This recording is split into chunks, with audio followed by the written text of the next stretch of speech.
Hello everyone, and welcome. I am going to be talking about E3, what I thought about it, and just generally my reaction to what was announced. I'm going to be going through it in order of conference, so Microsoft, EA, Ubisoft, Sony, and then Nintendo's little direct thing that they did. However, I'm using a few websites to kind of rejog my memory, so I might be missing a few things, but I've got things listed here. Also, things won't be listed in the exact order that they were announced, but I'm going to go through all that I can. Start off with Microsoft by saying that they knew right from the start that with the Xbox One announcement that they are in desperate need to show some games because they got a lot of backlash about how it was all about television and how there's a couple of games mentioned, and then there was Call of Duty Ghosts, which is all about a dog and hairy arms and fingers under the nails and... Fingers under the nails? What am I talking about? Dirt under the fingernails. And so it didn't really cause much interest and people were annoyed, and people were annoyed at the rumours that had been going around about the DRM. So they knew straight away that they had to make this about games. And they came out on Mattrick and saying, it's all about games. So it's like, yep, we know that you want to talk about games, so here we are. First thing on this list is the new design for the Xbox 360. They reveal our design, Xbox 360. It's available starting today. And yes, I am just reading that.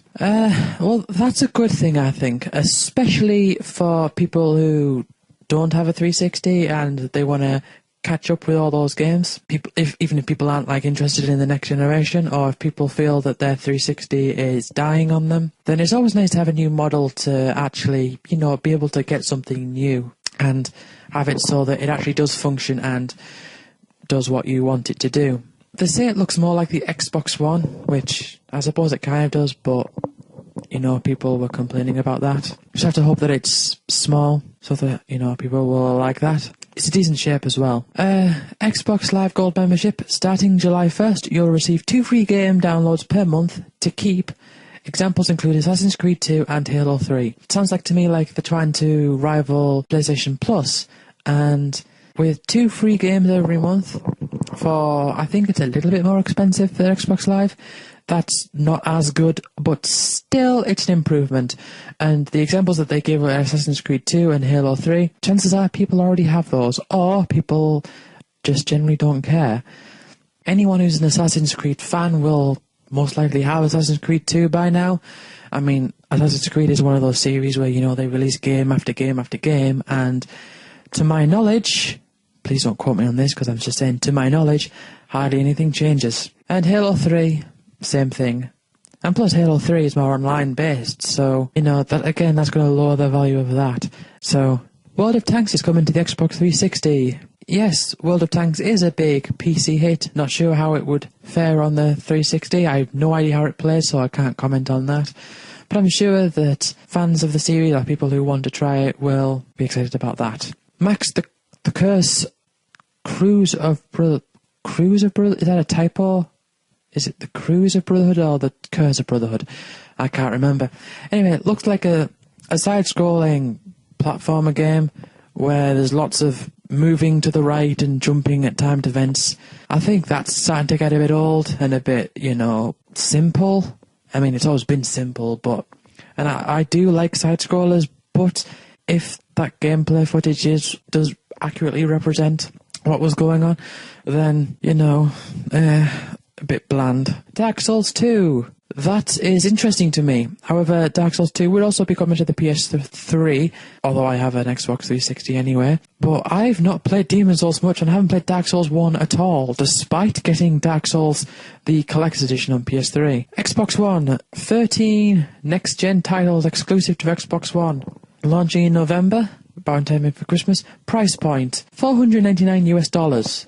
499 euros and 429 pounds. Okay, now the most that I think I've ever spent for a console would have been like £300, and that would have been my PS3. And given all the stuff that's been said about the Xbox One and the DRM, which is kind of confirmed, there's really no way that I'm going to be spending that much money on a new console, especially when we get to how the PS4 is. Xbox Live Smart Glass can be used in many different ways, like tracking game progress, sharing hints, purchasing add-ons, comparing stats, achievements, and even setting up a multiplayer match while you play something else. Now, Smart Glass. Right, let's talk about Smart Glass for a bit. I do think that smart glass could work, but in order for it to work, it has to be something subtle and has to be something in the game that has a lot of things. For example, leaderboards or stats. Things for you to just be able to check whilst you're away. So say, for example, I don't know, you might be away for a bit and you got a tablet with you, you can think, ooh, I wonder if so-and-so's beat my time on Forza or whatever. Then yeah, I think that would work. Or if you want to check how, again, talking about Forza, if you want to check out about how your car is looking and how your car is doing stat-wise and how other people have set up their car, again, smart glass would be a good way to do that. And possibly to even edit parts and stuff. I mean, of course, this could be used for all sorts of other games. I can see it especially being used for RPGs, like check out stats and all that sort of stuff. But yeah, it could be used pretty decently. You'll be able to record, edit, and share your epic gaming moments via Xbox Live. That's good because Twitch is a really good streaming source, which is actually, I think, is better than Ustream, so they have the one-up on Sony in that regards. However, still, I mean, well, you'll wait and see. They're dropping Microsoft points in favour of local currency. This is quite a big deal because the whole problem with the point system was that using points was actually quite to their benefit, really. And the reason I say that is because it removes something called the pain of paying. And basically, Dan Ariely has a video or a few videos about this pain of paying thing. I think he kind of discovered it, where further away something is removed from currency, from actual money, the less people worry about spending it. So that was it's good for the consumers, so we're going to like that, because it's more upfront, you know what you're getting. You'll be able to share Xbox Live features in your home, even when you're not logged in. They mention multiplayer as an example. That is a pretty good thing and an improvement, because previously I think it was even if you had Xbox Live, you couldn't share it with anyone else, like on their account. Whereas with PS Plus, you can do that. That is a good thing. So they are kind of opening up in a way, as well as closing down, blocking off things with DRM and all that. But that is a bit of opening up things a bit. Metal Gear Solid 5. They opened with this, and that was a good move, because Metal Gear Solid, despite myself not having much interest in Metal Gear Solid at all, Metal Gear Solid 5, it's a series that is really highly acclaimed, one that people are really into, and they knew straight away, like I said, they had to open up with games, talk about games this E3, because they really needed the attention of gamers, and Metal Gear Solid 5 really would have hit home for some people. And so, good move on them. I find it a bit ironic how they was talking about open world and you're on a horse, and then they're talking about stealth, and then the next thing they show is a tank. And it just sounds funny to me. I mean, I know it's probably gonna be better than that for the people who like it, but I just found that quite funny. And open world. What's with all these open world games recently? I don't know. Kind of not interested in open world.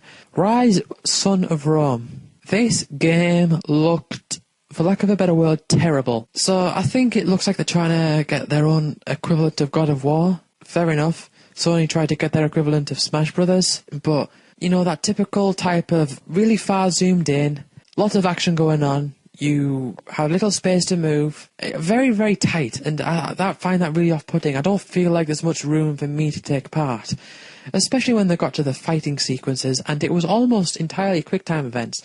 I always say that quick-time events are the lowest form of gameplay, because there's nothing lower than press button to win, don't press button to lose, and it seemed like this with every, like, individual, you know, random fight. And I find this annoying with just, like, one, like, even just on bosses, it can be quite annoying. But, you know, there was that. And there was a bit of a problem with the sound, where it kind of panned over, like, right over to one side even when, like, big events were happening, which doesn't make sense, and it was kind of, like, really strange. I mean, think about this. If an explosion was happening to my right, are they seriously saying that my left ear wouldn't pick up at least some of that sound? It was really strange to listen to, and it reminded me of Dynasty Warriors 3. Try playing Dynasty Warriors 3 with headphones. It's really strange. Killer Instinct. Trailer shown exclusive to Xbox One. By the way, yeah, I am reading off this website. I'll probably link to these websites that I'm going to be done reading off. Killer Instinct. Okay, it's a fighting game. Which, you know, it's good to have something that isn't a first-person shooter. It looks, visual-wise, it reminds me of, like, Street Fighter 4 and the new Mortal Kombat game. I have no idea how it plays, really. You know, it's a new fighting game fans. There's something for you, and exclusive to Xbox One. Sunset Overdrive, developed by Insomniac, which is again new for Xbox One and an Xbox One exclusive. A stylized open world shooter. Oh wow, another open world shooter. Gee. It showed a cutscene. It looked quite cartoony, and even though I've never played the game, the style kind of reminded me of something like Jet Set Radio. If someone's more familiar with the series, they could correct me on that, but that's the kind of feel that I got from it, visual-wise. And there's quite a lot of blue and orange, so, you know, they've got that colour scheme going on. But it's just a trailer, so I can't say anything. I mean, there's nothing I can say. Forza 5. Another Forza game. Well, in terms of Forza, I've got Forza 2 and 3, and I've played Forza 2 and 3. I prefer Forza 2 so far, mostly because it's quite difficult at the beginning with like turning the corners and everything, and you really have to pull off a lot of like skill and technique there. Forza 3, not as much of a fan of, and now they're going up to Forza 5. To be quite honest, there's not really much going for it. I mean, I do think that racing games have the potential, and I do enjoy racing games time to time, but sometimes I think they need to make it a bit more interesting. Not necessarily with the racing itself, but with like how you customize and level up and all sorts. Seriously, that type of thing is the type of thing that has been added, but to a minor extent, and if they did that, they could really add quite a bit more. The game will feature a new drive-avatar system, which allows you to race, which learns how you race, and it will share that via the cloud. So AI feels more real. AI feeling more real, I guess it's a good thing. I myself wouldn't notice. Big fans most likely might, maybe. So there's that. Also, there was the thing about unlocking things as your drive-avatar races offline. You know what that reminds me of? Farmville, Facebook game-ish thing. The AI thing, in order for me to think that that's a good thing, the AI adapting thing would really have to really connect to how you are driving, because otherwise, if you're going to be rewarded for not playing, then it really should benefit the skilled players a lot more than the unskilled players. Sounds to me like the aim of this game is to become skilled, so that your AI really makes a big difference. There is that good element to it, so it's a mix of good and bad. Minecraft coming to Xbox One. Bigger maps, more multiplayer, and all the magic from the Xbox 360 edition. Minecraft is an alright game. What they're going to add, they said bigger maps and more multiplayer. I really can't see how they would add too much from the 360 version. Maybe more interesting achievements, maybe more competitive things. I don't know. Quantum Break, action game that has TV themes mixed in. Oh, there we have that television thing there again. And we had a trailer where time stopped and then someone was pulled into the out of time thing and then time started again. Nothing to say about this apart from it looks like one of those other action shootery things. So what else can I say? I mean, yeah, they might implement a time mechanic, but there's been so many of those now that can they do something interesting with it? I don't know. Then there's D4, and to be perfectly honest, I have absolutely no recollection of this at all. An episodic murder mystery game, cel-shaded visuals. I'm just going to click on this video here because I'm kind of stumped. I'll probably remember as soon as it starts, but I can't remember it. Oh, yeah.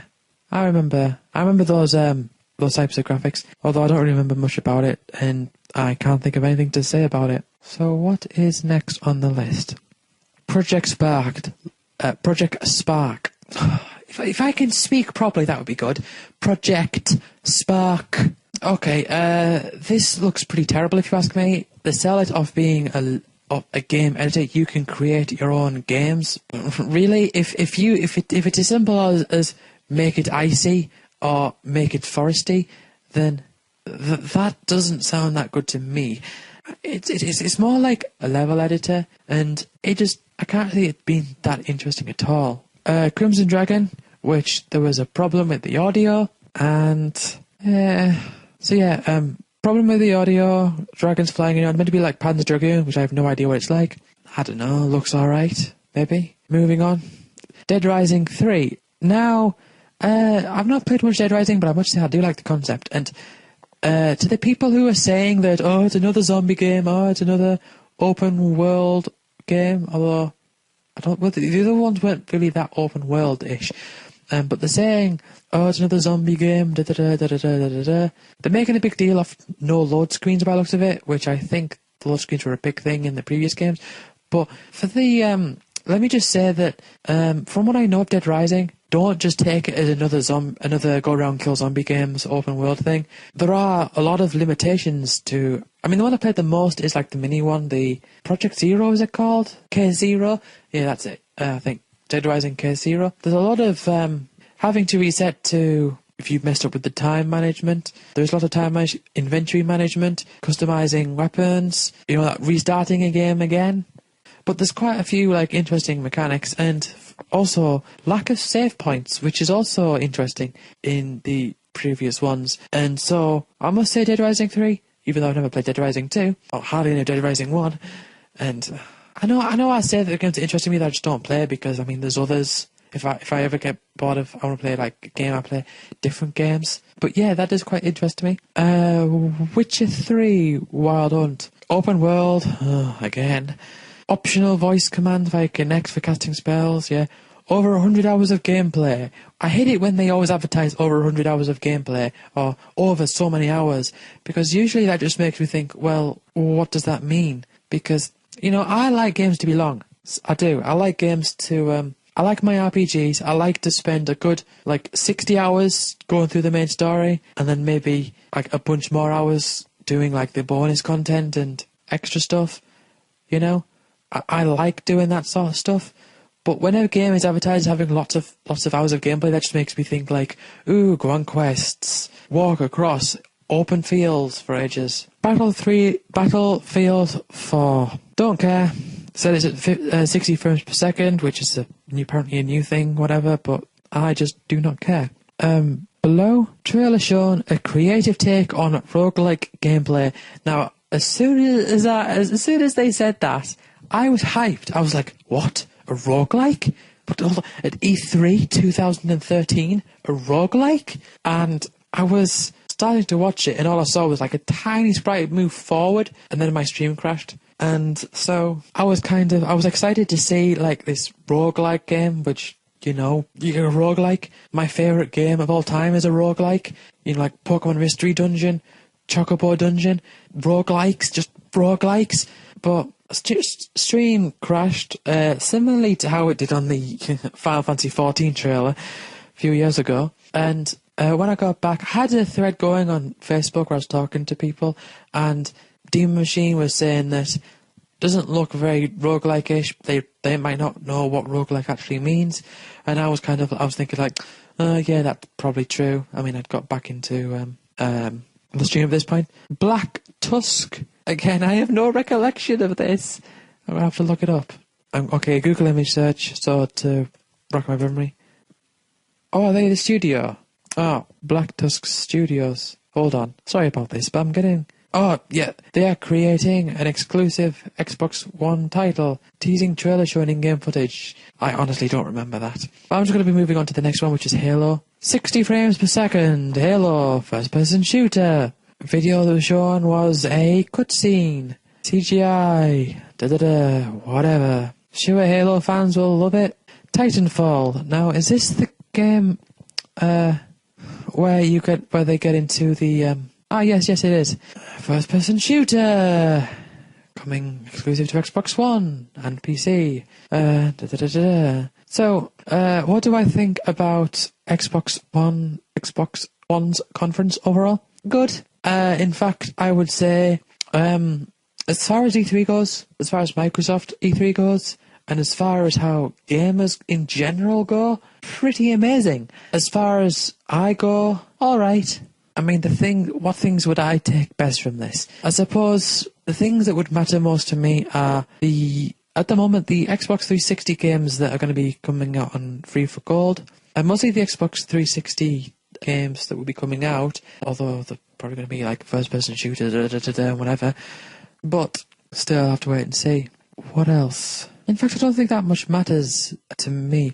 I'm interested to see how what they do with stats and achievements, because they say they're going to add extra layers and stuff to Xbox One, but I want to know like exactly what is going on there. I also want to point out that I saw a link on the Xbox One's site, and they were saying about how Xbox One will give publishers the ability to let you trade in your games and participating retailers. That's just trying to put a positive spin on something that's terrible. Seriously, I mean, to say that they will allow you to, it's like, oh, well, thanks for giving us permission to. I mean, it's not like we've never had that before. And it's not like the Xbox One is going to be cheap, and I doubt the games are going to be cheap. If the games are cheap, then I guess it's more excusable, but I doubt they would be. So, yeah, that is not good. So I think Xbox and Microsoft really knew what they had to do, and they went and did it. So good on them for this particular E3, because the E3 was good. I just, like I said, think that it's not what I want to see, and given all those stuff about the Xbox One and all the DRM and stuff, this doesn't excuse that, and this does not really make much difference in that regards to me, and especially when you look at the price. So that's it for Microsoft. Okay, and now on to EA.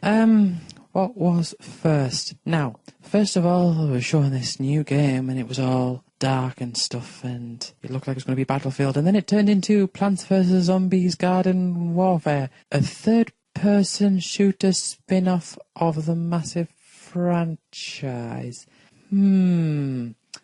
Okay. Now, Plants vs. Zombies, as it stands, is a pretty good game. I don't think it, I mean, people say it's amazing. I don't think it's anything groundbreaking. I think it can get I think it's too easy. I think it can get incredibly simple.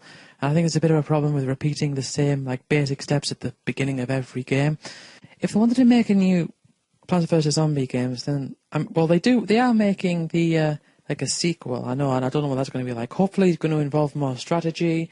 But then they've got this Garden Warfare, third-person shooter spin-off. Okay, so Plants vs. Zombies is getting like this now. And people say it looks fun, but really, if it wasn't the Plants vs. Zombies, Plants and Zombies, would you care? I don't know. I mean, I don't know. The game might be good, but I just don't have high hopes for it. Star Wars Battlefront, I'm not really interested. Next up was BioWare. Don't get me started on BioWare. And announced, a bit of a typo here, it was BioWare to announced Dragon Age Inquisition, the next entry in the fantasy RPG franchise. Just to let you know, I have heard nothing but things that make me dislike BioWare, and I did try playing Dragon Age 1, and within 10 minutes or so, the amount of dialogue trees drove me crazy, and I stopped right there and then. I absolutely hated it. EA Sports, FIFA 14, whatever, NBA Live 14, whatever, EA Sports, UFC, whatever, and Madden 25. Madden 25? What is this in the future? Again, whatever, sports games. Ooh, this time in basketball we're going to focus on dribbling. Do not care, does not make any difference to me. The penultimate announcement was DICE back once again to show off Battlefield 4 in all its 64-player glory. Well, if you're going to show off amount of players, then MAG beat them to it. And from what I know, MAG didn't make much of a difference. People weren't really into MAG. Although Battlefield 4 is more of a well-established franchise, so I'm guessing that those mechanics will be better than MAG. I don't know. I'm not one to say. That's good, I guess. Interactive maps or character loadouts while in-game. I'm not bothered. Interactive maps never really bothered me. I mean, the earliest really example I can think of is back in Tony Hawk's 3 on Los Angeles, where you can grind a rail and cause an earthquake to happen, which is weird in and of itself, and still, that didn't really matter to me. Although that was quite strange in the sense that, I know I'm going off topic here, but I think that's quite strange in the sense that once you grinded that rail, that level changed, and then every time you went back into the level, the earthquake was still already had happened, which is really strange. But anyway, I digress. And then Mirror's Edge 2, which people would be interested in seeing, because people have been waiting for Mirror's Edge 2. To be honest, I never really expected anything from EA. After all, it is EA after all. And what do? They do sports games. They do Battlefield. They BioWare. So nothing that I have any interest in, so I can't really think of anything to say about that other than what I have done. Next up is Ubisoft. What was I expecting from Ubisoft? I wasn't expecting too much. I was expecting a Rayman game.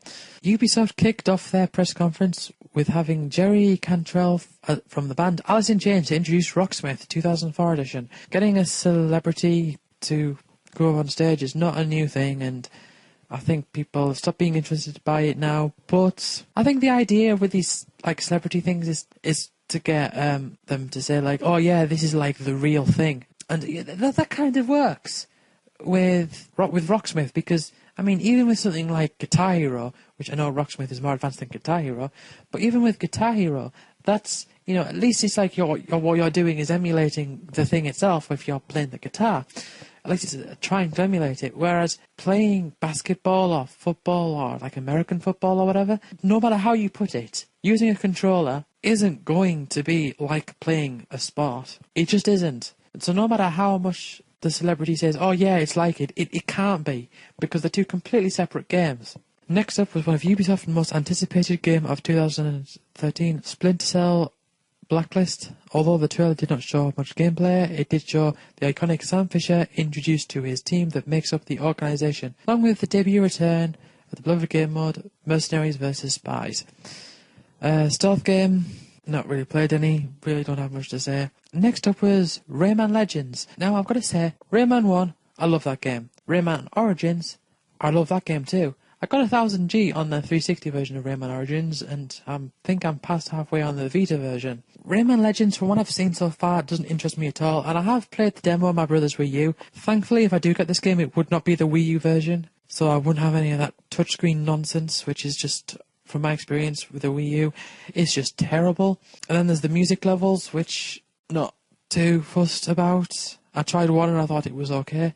I don't expect it to be as good as Rayman Origins, but who knows, it might be pretty good. Mighty Quest for Epic Loot. Now, this did interest me because, yeah, it looks cartoony, whatever. That's not what I'm too bothered about, but the gameplay seemed to involve some sort of level of strategy to it. It seemed quite competitive and it seemed quite light-hearted, but at the same time, it did seem to have, just from the quick bits of gameplay, it did look like it involved some level of strategy. So I am interested to see what that's got going for it. What's next? Next gen racing IP, The Crew revealed. Opening up the USA for exploration along with friends or rivals. Allows customization of cars via tablets to feature in-game. Looks alright, racing game-wise. I think when I saw this I was quite interested, and what was I going to say? Opening the USA for exploration along with friends or rivals. So, yeah, Burnout Paradise is just something similar to that. This will probably be way more advanced than that, which is fine. I'm not too bothered. Burnout Paradise was a good game. I platinumed it on PS3. If this is going to be somewhat similar in the open world, I really don't know why I'm comparing them. I mean, there's lots of open world racing games these days. Watch Dogs trailer further implores that we are watching you message. Now, they're really advertising this on the idea of hacking into people's like phones and bank accounts and stuff, which really doesn't tell me much about how the game itself is played. I mean, it sounds interesting how you can like change things in the world to have it interact with other things. I hope there's some sort of challenge to it. I hope you don't just start like being able to interact with everything. I hope you do have to like unlock things and all that, which is good. So that could be good, but again, at the moment, they're just showing off the open world feature and the, you hack into phones type of thing, which does have potential, yeah. Do I know anything about it enough to make a judgment? Not really. Interactive Raving Rabbids TV show revealed. What is the difference between an interactive TV show and a game? I don't know. Heavy Rain is suppose you could say, a interactive TV show, which that is technically a game. So it's just a game, really. It's Raving Rabbids. So if Raving Rabbids is taking on the Heavy Rain, Heavy Rain and Beyond Two Souls approach, that sounds like possibly one of the worst mix-ups that I've ever heard. After all, Raving Rabbids is, well, to put it bluntly, horrific.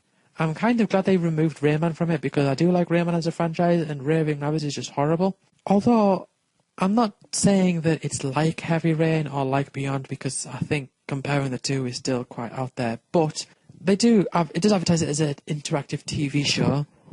So how is that different from just, mini games like Rayman Raving Rabbids and all the previous Raving Rabbids games? I don't know.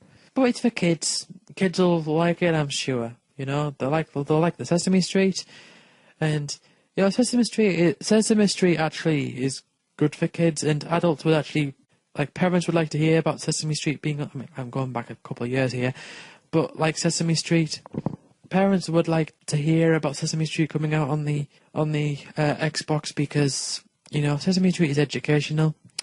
Raving Rabbids, on the other hand, is a parent's going to look at Raving Rabbids and say, "Oh yeah, this is so educational for my kids." I somehow don't think so. It's going to be kids that want it. Moving on. More parody goodness with a new Assassin's Creed 4 Black Flag trailer and footage. I want to say something about Assassin's Creed here, right? The only Assassin's Creed I've played is Assassin's Creed 2, and I didn't really think much of it. Mostly, one of the big problems I had with Assassin's Creed was everything. Moving around from place to place was just so easy, and people are like, "Oh, you can jump up buildings," but you could run, like, climb and jump around through buildings just by holding up. And so it's like, well, what's the challenge in this? I don't get it. How many Assassin's Creed games are there now? It's like 7 or 8, maybe even 9, if you include the portable ones, that is. I have no problem with games that have lots of sequels under 2 conditions. 1, the games are varied enough that they actually are different enough from each other that don't feel like the same game over and over. So that category isn't too big. Then there's the other category of games with lots of sequels that I also have no problem with. And this is the games that come out a lot, and the developers actually, they don't try to hide that it's the same type of game. They don't try to make it look horrendously different. Horrendously is a bad word to use. They don't try to make it look like loads different. These are games I'm talking about, like Dynasty Warriors, Mega Man, like the main Mega Man series, Prince of Persia, those types of games. And to be perfectly honest, I'm fine with those as well. But when you have a game that is, like, very similar throughout, but they announce, like, every game is a new big thing, that's when I have a problem. Because I feel like you're just lying to us here. I mean, is it really? Is it? I mean, maybe someone could tell me, does Assassin's Creed change much? Now, I do know people have said that there has been a massive jump from Assassin's Creed 1 to Assassin's Creed 2. In improvement-wise, rather than just different-wise, but like improvement-wise, in that Assassin's Creed 2 is a lot better than Assassin's Creed 1. But has any of the others since then really changed a lot since then? And don't tell me about how the scenery has changed and the setting has changed, because I just don't care about that. I mean, the actual gameplay, has it changed much? I don't know. I don't mind all these sequels, I just don't want to hear about it all the time. Trials Fusion for the next gen and Trials Frontier for mobile announced. Trials Fusion, I've never played a Trials game, but it does look like it could be quite entertaining. Again, not a big deal, something to pick up and play for a bit. The mobile game, I don't know how that's going to work. It's like touchscreen? I don't know. Well, anyway, that was Ubisoft, and I've got to say that I really like... Oh, hold on, I missed one out.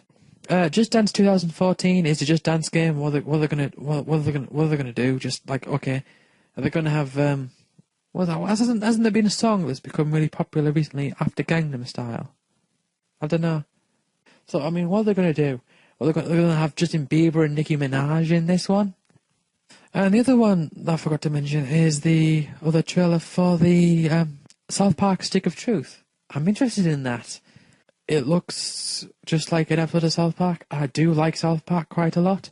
Not really any gameplay footage as of yet, so I can't really say how the game's going to play. But it's supposed to be an RPG, which, well, depending on what type of style they take, that could be a really good thing.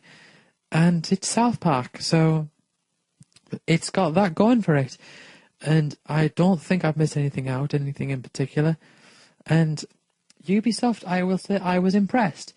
Because I didn't expect to see... I expected to perhaps see a Rayman game, but I didn't expect to be interested in not just a Rayman game, but also there was that epic quest for loot. Oh yeah, one more thing I forgot to mention about Ubisoft. The Division. Might surprise you. I'm very interested. Even just simple things like having numbers jump out the enemy is something to me that's like a good thing that makes me think like, ooh, look at that. Ooh, that looks nice. That's like a simple thing. But not just that. Obviously not just that. But I found that just looking at through the inventory screen, the menus, all that sort of stuff, just take my word for it, I'm interested in it. Overall, yeah, I was quite impressed with that. So that's it for Ubisoft. And now we're up to Sony. So this is the PlayStation 4, PlayStation Vita conference. Bit of news on the PS3 as well. Again, this is out of order. Well, it's not necessarily in order fully because I'm reading the notes from a site. First of all, PlayStation Vita.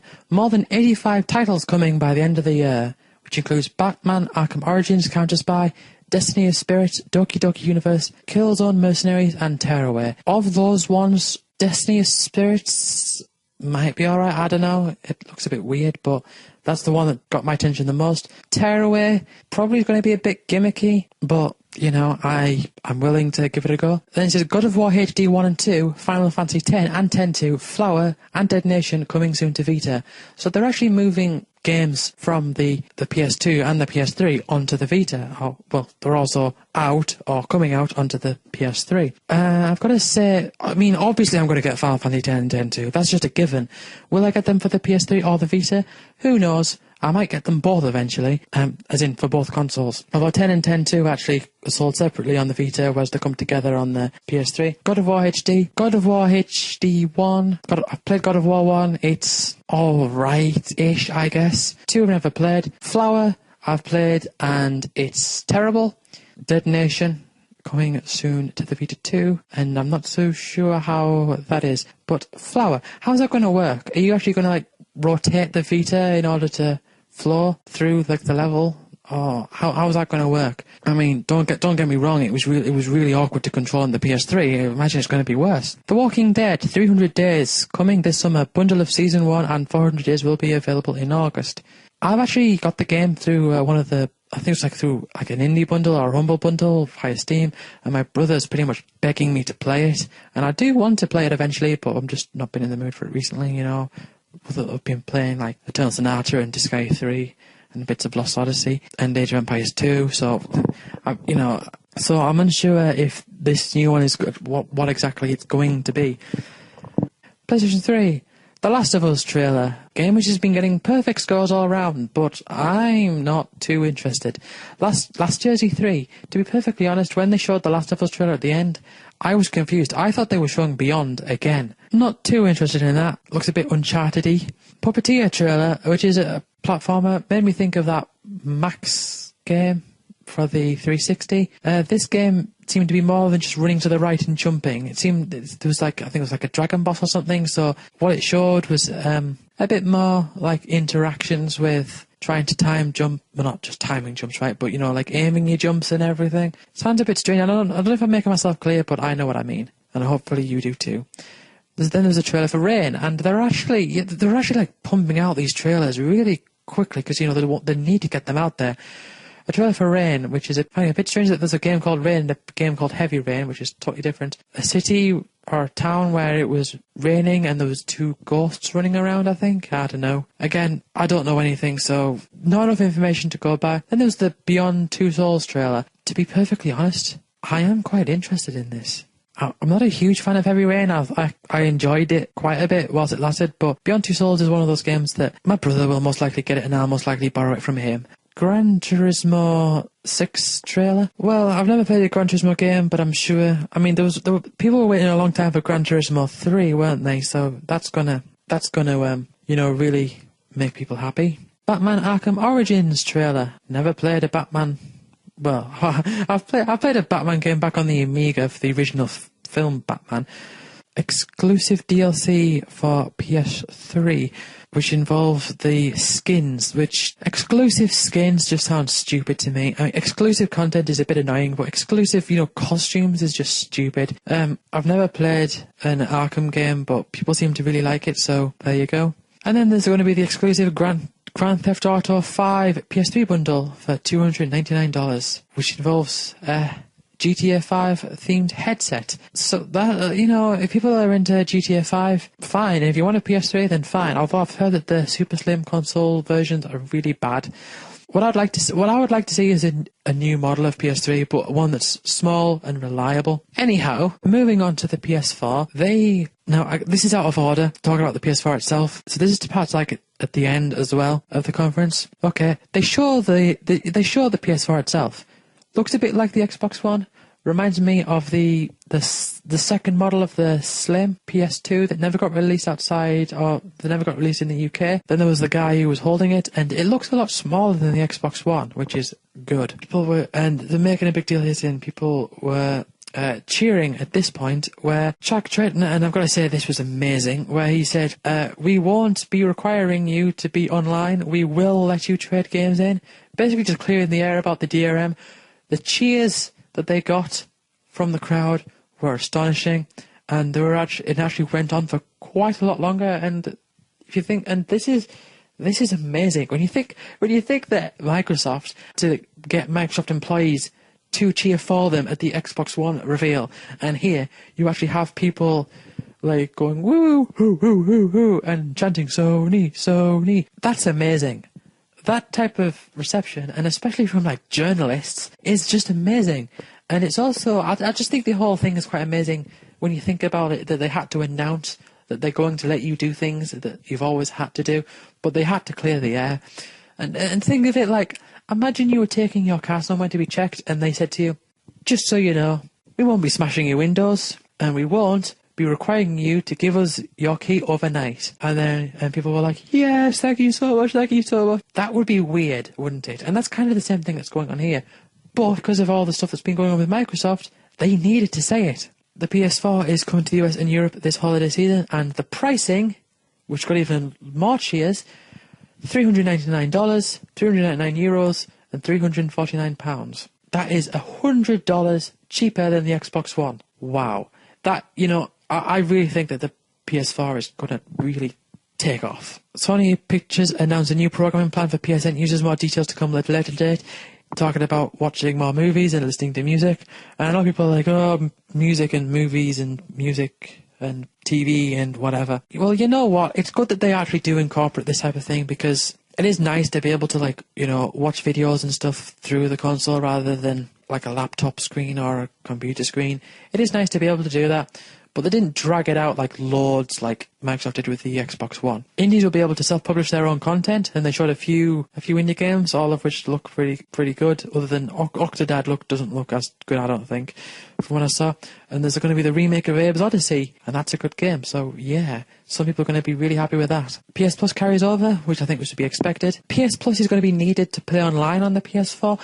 However, I must say that PS Plus as it stands is more than worth it. PS Plus is amazing as it is, with what you get for it. So saying that it's going to be needed for another thing, to actually downgrade the service from not having it, as far as I'm concerned, doesn't make any difference. Because if you don't have PS Plus at this point, what are you doing? Either you've got so many games it's not going to make any difference, or you rarely play games at all. So PS Plus is just good enough as it is. So this shouldn't really make any difference. Cloud game services to be able to access the previous generation games through the PS4. This is something that interests me. I want to know how reliable this is, because if I want to get a PS4, I know people say like, backwards compatibility isn't that great if you've got the old previous console. Well, I have a PS3, but I don't trust that my PS3 is going to be, I've got a 60 gig original big PS3, and it is quite loud. I don't trust it to last too long. So if the PS4 can play PS3 games, and depending on how good it can, it could also be a replacement for my PS3. Otherwise, I'd have to replace a PS3 maybe, and I wouldn't want to do that and get a PS4. So that would be backwards compatibility is a huge deal for me this generation, as it was the previous generation. What else is there? There was the announcement for a game called The Order 1886, which is a very strange looking game in that you start off in a horse and carriage, and it looks all posh and all in London and New England, and all in the Victorian era. So yeah, there was that, and then they start pulling out lasers, which is weird. New trailers: Killzone Shadowfall, not bothered. Drive Club, not too interested. Infamous Second Son, Knack. Yeah. You know, Knack looks like he's trying to live up to the whole idea of being like the new style, like, platform game, like the new Crash Bandicoot, Jak and Daxter, Ratchet and Clank thing. However, I'm kind of guessing that it's going to be more action-oriented. I don't know for certain. NBA 2K14, don't care. The Dark Sorcerer. Then it has that old man who has the nice eyes and nice skin from the previous PSR announcement that you're meant to empathise with, even though he's being evil in this, which is weird. Then there's Transistor, and this game, you know, I've got to say, I do like the colour scheme of this game, and it by the makers of Bastion, I think it is, and it does kind of remind me of Bastion. There's some indie loving, it says here, indie loving. Don't Starve, Mercenary Kings, Octodad, Dadliest Catch. I say, like, no, I sigh because of the, you know, the bad pun. Secret Ponchos, raise cues to find out why he was killed. Outlast, Oddworld, new tasty remake, and Galaxy all coming to PS4 console exclusives. So that's nice. Some indie games for PS4 exclusive, like what they had with the PS3. Games like Flower and Flow, even though I thought Flower was terrible, and like Numblast. Numblast was a good game. Diablo 3, the PS4 edition, will get exclusive items, as if again, exclusive content. It has to be big in order for it to be a big difference. It really does. Next up, Final Fantasy 15. Oh, I love Final Fantasy. Final Fantasy 15, of course, you know, Final Fantasy, they announced Final Fantasy 12, everyone was hyped for it, everyone hated it, I loved it. They announced Final Fantasy 13, it was hyped, everyone was really looking forward to it, they hyped it, everyone hated it, I loved it. Final Fantasy 15, bring it on, you know. And there's been a bit of footage about battle footage, which I'm a little bit concerned of, but I've made a blog entry trying to analyse it, so I'm going to link to that so you can check that out. Final Fantasy 14 will be coming exclusively to PS3, PS4 console-wise. I've never played an MMO, not too interested in Final Fantasy 14, like how much I wasn't really all that interested in Final Fantasy 11. It's going to probably take a lot for me to get me interested in MMOs, especially with the whole monthly fee thing. And then they had Kingdom Hearts 3. I will say this, I am looking forward to this. I wasn't big on Kingdom Hearts 2 and I've not played a Kingdom Hearts game since, but I am looking forward to this. This announcement is a huge announcement in the fact that people have been waiting for this for so long now. Assassin's Creed 4, I've already talked about that. And then it had some had some frame rate issues, so that looks a bit bad for the PS4. Then they have Watch Dogs. Again, I've already commented on Watch Dogs. Elder Scrolls Online. Never been too bothered about Elder Scrolls, and I'm not too bothered about it being online. I'm rushing through this a bit now. Then there's the Mad Max trailer announced. Exclusive survival kit for PlayStation users. Again, exclusive DLC. Again, not enough information. Then there was the gameplay of Destiny. It looked a bit Borderlands-ish, and it looked a bit Fallout 3-ish. Gonna be interested. Gonna be keeping an eye out on that. Overall, Sony, I think there are three things that are gonna really, really hit it off for a lot of people here. Two of those things. One of those things is the price. One of those things is the lack of DRM. And the other thing is Kingdom Hearts 3. Those three things people are going to love and people are going to eat up. Although I think Kingdom Hearts 3 is going to be on the Xbox One as well, but still those other two things alone are enough. For me, it was those three things plus Final Fantasy 15. At that price and at those announcements, I have to say that I am inclined to get a PS4 day one if it was fully compatible with PS3 games. Seriously, I have never considered getting a console on day one, but if it was fully compatible, depending on how Gaikai works it, if Gaikai is good enough, that is going to tip my decision. So well done, Sony, you've really hit the nail on the head here, and you've really stuck it to Microsoft as well with the whole, like with that guide of how to share a game. Everyone's seen it at this point. That was just hilarious. And finally, we have Nintendo. Now, Nintendo didn't actually have a press conference at E3, but they did have a Nintendo Direct. I had a bit of trouble with the stream. It was the window was very small. There was so much lag. Someone sent me a link to an Australian site that was hosting it, and ran fine from then on, so I might miss out a little bit, but I'll talk about everything that I caught and everything that I saw. So let's get down to it. Okay, first of all, Pokemon X and Y. new type called Fairy. Now, I think with the Fairy type, it sounds to me as though this is basically the same as the... It's basically the opposite of Dark. It's like the light type that people have been thinking about, but basically giving a different name rather than just light as opposed to, you know, like opposite of Dark. And I think Fairy is a bit more of a creative name. And there are actually other Pokemon that already exist that would classify as Fairy type, like Clefairy and Jigglypuff. I think they added to that list. And that's also the new evolution of Eevee is a Fairy type. And there's going to be a new feature called Pokemon Ami. Am I pronouncing that right? It allows you to bond with your Pokemon by feeding, petting and playing with them. So how is this actually going to influence the game? Is it going to change their stats? Is it going to change how much they obey you? Because I know there's the whole, you know, Pokemon disobey you if they were traded and you don't have the badge thing. I mean, the last time I played Pokemon was Generation 3, so I don't know how much things have actually changed really, but this is going off what I know. So will it add some extra like features? Will it allow the Pokemon to act in certain ways and all that? Interesting to know.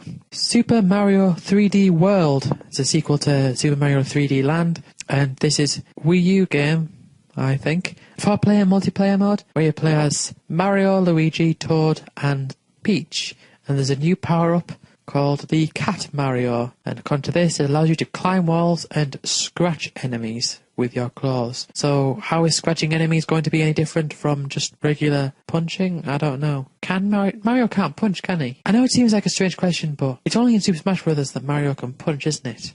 Mario can't punch in like a 3D Mario game. Have I lost the plot? Yeah, I don't think you can. Oh well. Scratch enemies. So it's like an attack anyway. Climb walls, and it's coming in December. Now, some people I know have been making a big deal about how this time, since Peach is one of the playable characters, you are not saving the princess.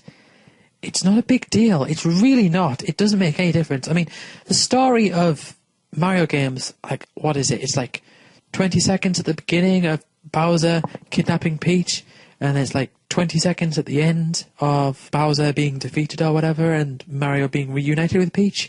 If you're going to judge a game based off those few seconds of, you know, not even gameplay, just cutscene, then I think that's just like stupid. Like, it's fun to play if it's got the platforming, then fine.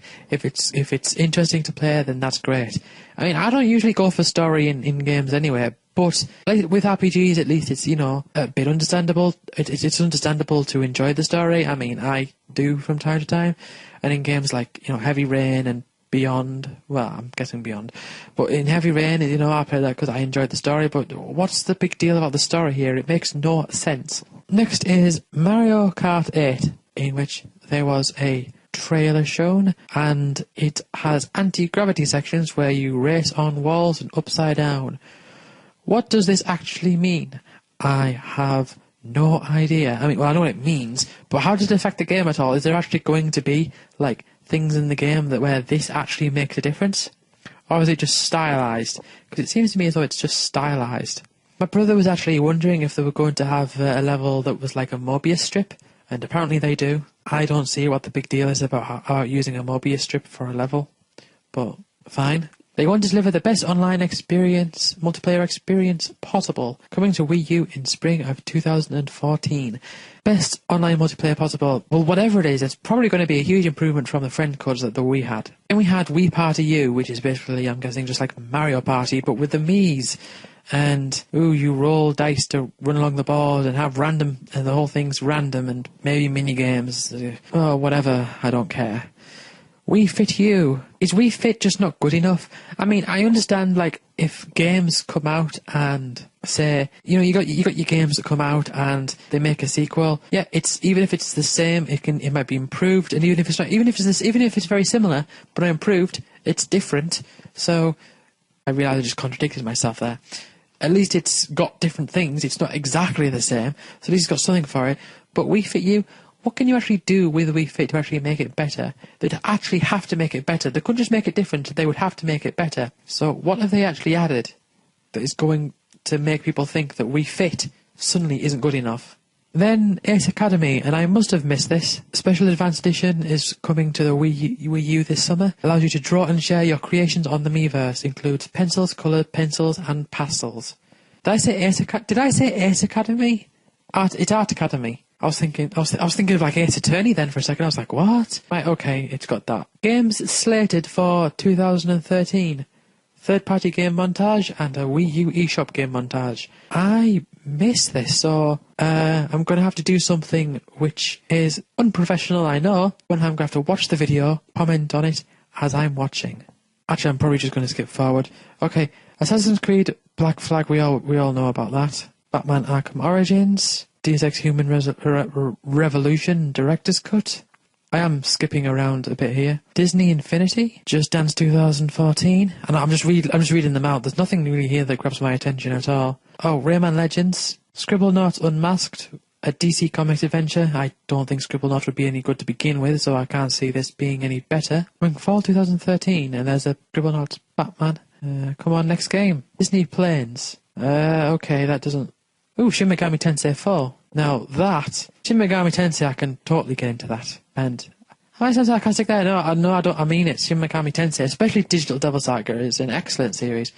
There was one I think I just missed. What was that? Oh no, Skylanders Swap Force. Yeah, and then there's the Sonic Lost Worlds, which honestly, I've never really cared for Sonic 3D Sonic. I just really can't see like the appeal. I think it's alright, but I just can't get into 3D Sonic. There's Watch Dogs, and we all knew about that. Wii U eShop game montage. Again, this is a bit I missed.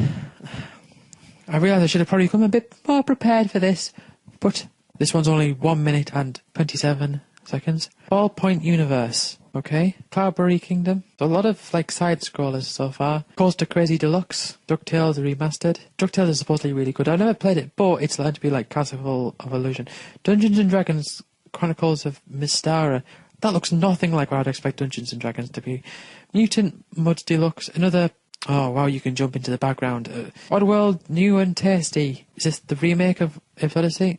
Scram Kitty and his Buddy on Rails. Shovel Knight. I'm interested to see more of Shovel Knight. Spin the bottle?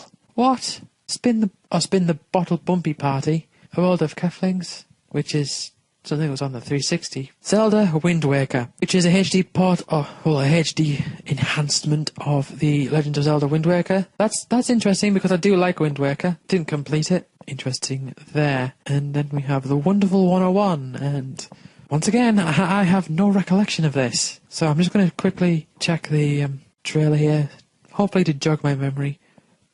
Wonderful 100, and it's just 101. Is there going to be any gameplay in this thing? Just skip forward. Looks quite interesting. Oh, yeah. This is, I remember now. That's the game where all the people like get together and make a sword. Donkey Kong Country Tropical Freeze. Never played Donkey Kong Country game, but I gotta say, I am interested in that. That would look, fun to play. Bayonetta 2, never really been interested. And they were talking about how she's cut her hair. And yeah, like Dante did. And then you've got a game called X, which isn't there already a game called X? Like a shmup. Trailer shown, an open adventure action world title for the Wii U, developed by Monolith Soft, coming in 2014. I'm unsure. I've heard it's by the same people that do Xenoblade, and that's supposed to be really good. Can't say for certain because I've never played it. And then the last announcement was Super Smash Bros. For 3DS and 3DU. Wii U. There's me getting mixed up with my terms again. 3DU? What am I on? Wii U. Anyway, there's a trailer shown. Mega Man has joined the fray. Smash Brothers wise, I played Melee and I did play it for quite a bit, although I've got to say that there's a friend I played it with and I got bored of it long before he did, so a lot of it was down to the fact that he wanted to play it when I didn't, but I joined just for the hell of it. Despite that, I must say I did enjoy, collecting the trophies, doing the challenges, unlocking the levels and all that. Never played Brawl, but I've heard really bad things about it. And I know a few people who have been wanting Mega Man to join. It does look like they've added a few of his attacks. They've actually incorporated the metal blade, for example, into his attack. Which, it's always good when they do that. But they do that with all their characters. It's to be expected, it really is. So yeah, that's it. What do I think of Nintendo overall? Well, you see, I think of Nintendo what I always think of Nintendo, really, in that, my opinion of Nintendo never really changes, apart from there's that one E3 that was terrible. I can't remember what they did on that terrible one. Was that the one where they did the motion sensor thing? But this time, I was disappointed that they didn't do a full-blown show, which I think they should have done. However, I will say that I do applaud Nintendo for not doing the whole, Call of Duty first-person shooter thing all the time. And they do focus on games that look like they could have some sort of interesting stuff going for them. So, that's Nintendo done, and that is all of E3 covered. So I'm just going to end this by wrapping up and talking about the things that I look forward to most from E3, and my general thought about E3 and the things that I look forward to the most. First of all, which console, if any, do I plan on getting? And what do I have at the moment? Well, of all the consoles that were advertised, of all 5 of them, if you think of the Xbox One, PS4, the Vita, the Wii U and the 3DS, I have the Vita already, and of the other 4, and of the main 3 consoles, I don't have a Wii U, but of the other 2, PS4. Like I've said, there's not really much question at this point. The ball's in their park. It's just really, really good on their side at the moment. Game-wise, there's a few games that I am interested in. The one at the very, very top is Final Fantasy 15, without a doubt, getting that day one, obviously, as I always have done with Final Fantasy games.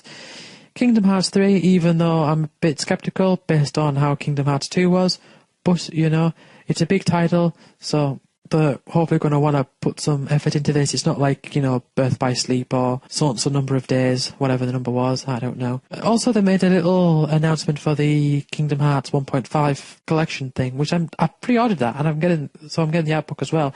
And I'm also looking forward to, with that, having the Kingdom Hearts 1 final mix and the Kingdom Hearts Rechain of Memories, which was never released in Europe. I've heard it wasn't that good, but I am interested, and I've never played it before.